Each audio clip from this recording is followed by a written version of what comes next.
하나님의 은혜와 사랑과 평강이 이 시간 충만하기를 주의 이름으로 축복합니다.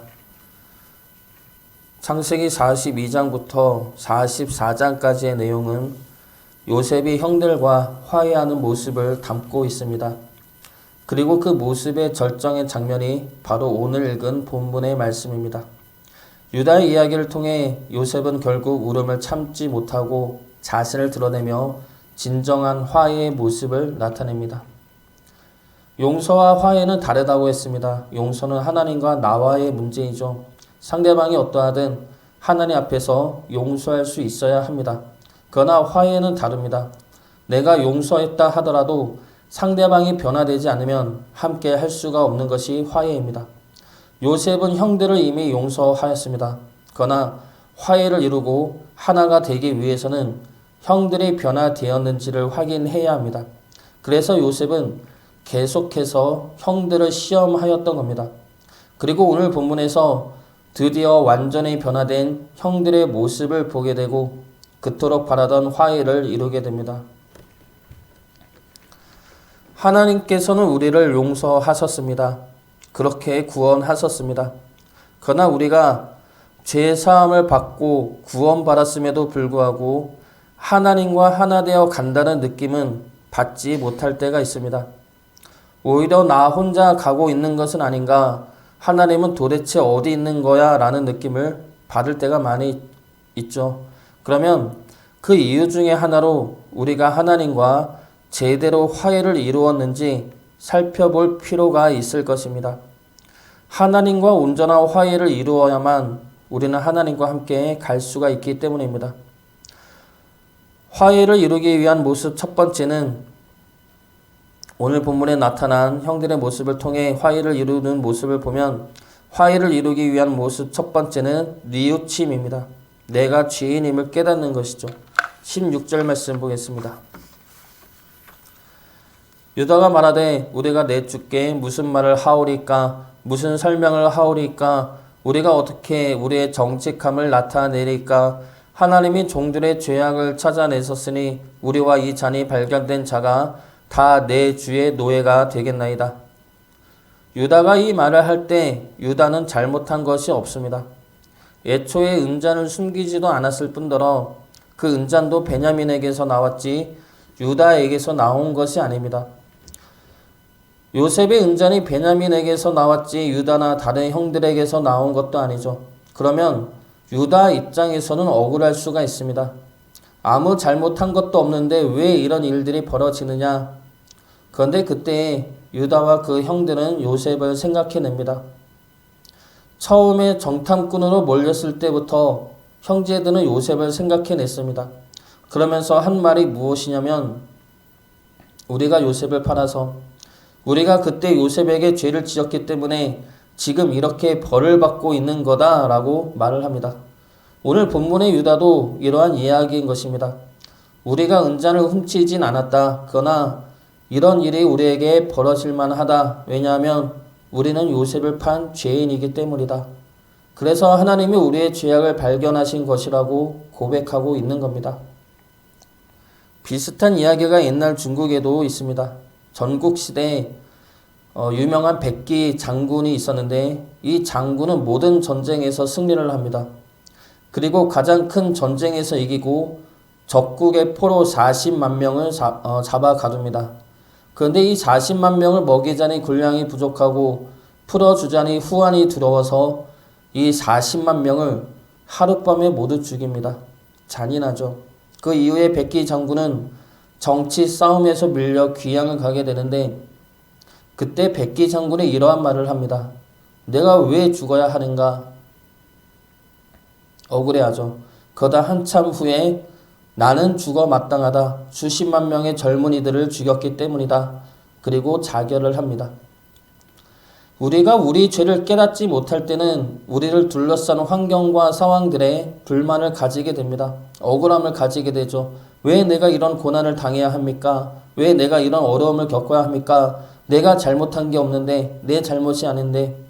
그러나 그 전에 내 죄를 깨닫는다면, 내가 죄인이었음을 깨닫는다면 지금 내가 잘못한 게 없이 억울한 고난과 어려움에 처해 있더라도 그거를 받아들일 수밖에 없습니다. 지금이 아니라 그때 지은 죄가 있기 때문에, 그리고 나는 죄인이기 때문에 하나님이 죄악을 밝혀내신 것이라고 고백하게 된다는 것이죠. 하나님은 우리와 함께 가고 싶어 하십니다. 그래서 우리의 죄악된 모습들을 자꾸 건드리십니다. 뉘우치시기를 원하십니다. 그래서 상황적으로, 환경적으로 어려움 가운데 놓아두실 때가 있습니다. 그때 지금 내가 잘못한 게 있나 보지 마시고 하나님이 만지고 싶은 내 죄악된 모습이 무엇인지를 살펴보시기 바랍니다. 내 죄를 내가 뉘우쳐야 하나님과 함께 갈 수가 있습니다. 내 죄를 뉘우쳤다면 두 번째로 우리가 해야 할 모습은 사랑입니다. 그것도 나에게 상처 준 이를 향한 사랑입니다. 20절부터 22절까지 말씀 보겠습니다.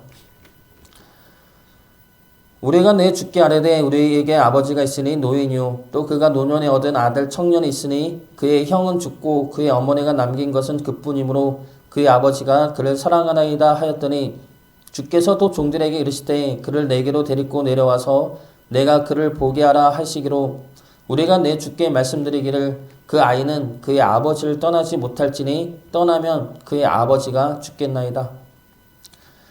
유다의 아버지는 야곱이고 야곱이 사랑하는 아내는 라헬 하나였습니다. 그리고 사랑하는 아들 역시 라헬의 아들 요셉과 베냐민 뿐이었습니다. 예전에 22년 전에는 요셉만 사랑하는 아버지가 싫었습니다. 그래서 요셉을 팔았죠. 그런데 지금은 베냐민만 사랑하는 아버지를 사랑합니다. 그래서 베냐민을 두고 올 수가 없는 겁니다. 완전히 달라진 모습이죠. 내가 받는 상처보다 아버지가 받을 상처를 더 생각하게 된 것입니다. 야곱과 유다와 요셉을 보면 어느 누구만 잘못하지는 않았습니다. 모두가 다 가해자이면서 모두가 다 피해자이죠. 유다와 그 형제들은 아버지로부터 사랑받지 못한 피해자입니다. 요셉도 형들에게 팔려간 피해자이죠. 또한 이들은 동시에 가해자이기도 합니다. 유다와 형제들은 요셉과 아버지 야곱에게 큰 상처와 아픔을 준 가해자입니다. 요셉 또한 형들의 잘못을 아버지에게 고자질한 가해자이죠. 그래서 모두가 다 가해자이면서 피해자입니다. 그 가운데서 우리가 나아가야 할 방향은 내가 받은 상처보다 내가 줄 상처에 더 민감해지는 것입니다. 그러기 위해서는 그 상대방을 사랑할 수 있어야 하죠. 쉽지는 않지만 그렇게 나아갈 때 하나님과 하나가 될 수가 있습니다. 예수님 또한 이렇게 살아가셨습니다. 십자가 앞에서 예수님은 자신을 못 박은 그들을 위해 기도하셨습니다. 그들을 용서해 달라고 기도하시죠. 그들이 준 상처보다 그들이 받을 아픔에 더 민감했고 그들을 사랑했기 때문에 가능한 기도였습니다. 우리는 우리가 받은 상처에만 집착할 때가 있습니다. 그러면 내가 상처를 주는지 줬는지 모를 때가 있고 알면서도 상처를 주고자 할 때가 많이 있습니다. 그렇게 되면 나나 상대방이나 힘들어질 뿐이죠. 그리고 더 중요한 것은 하나님과 하나 될 수가 없다는 겁니다. 내가 받은 상처보다 나로 인해 상대방이 받을 상처나 아픔에 더 민감하시기를 바랍니다. 그리고 더 나아가 그들의 아픔을 위해 기도하는 주의 자녀 되시기를 주의 이름으로 축복합니다. 마지막 화해를 이루는 모습은 자기 희생입니다. 32절과 33절 말씀 보겠습니다. 주의 종이 내 아버지에게 아이를 담보하기를 내가 이를 아버지께로 데리고 돌아오지 아니하면 영영이 아버지께 죄짐을 지리이다 하였사오니 이제 주의 종으로 그 아이를 대신하여 머물러 있어 내 주의 종이 되게 하시고 그 아이는 그의 형제들과 함께 올려 보내소서. 유다가 뭐라고 말합니까? 베냐민 대신 제가 있겠습니다. 내가 대신 종이 되겠습니다. 희생의 모습을 보입니다. 쉽지 않은 결단이죠. 쉽지 않은 결단이기 때문에 너무나 아름다운 모습입니다. 그리고 이 말을 들은 요셉은 결국 울면서 자신의 정체를 밝힙니다.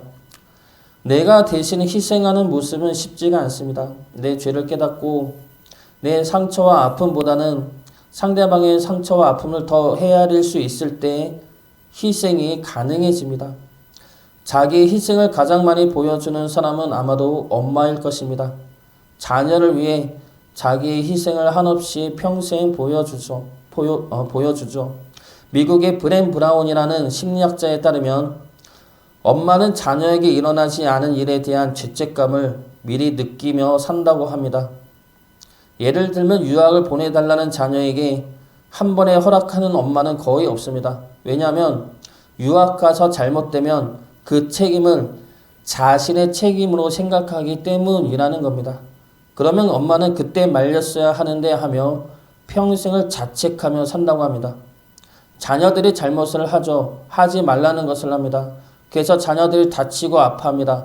그러면 엄마들은 말을 안 듣더니 잘 됐네 이러는 엄마는 거의 없습니다.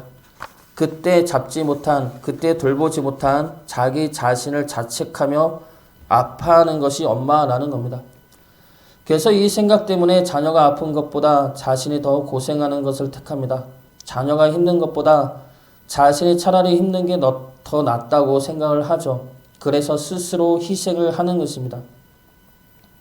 이것이 엄마의 모습이고 주님께서 우리를 향해 보여준 십자가의 모습입니다. 하나님은 우리를 용서하셨지만 하나님 혼자 일방적으로 우리와 함께 갈 수는 없습니다.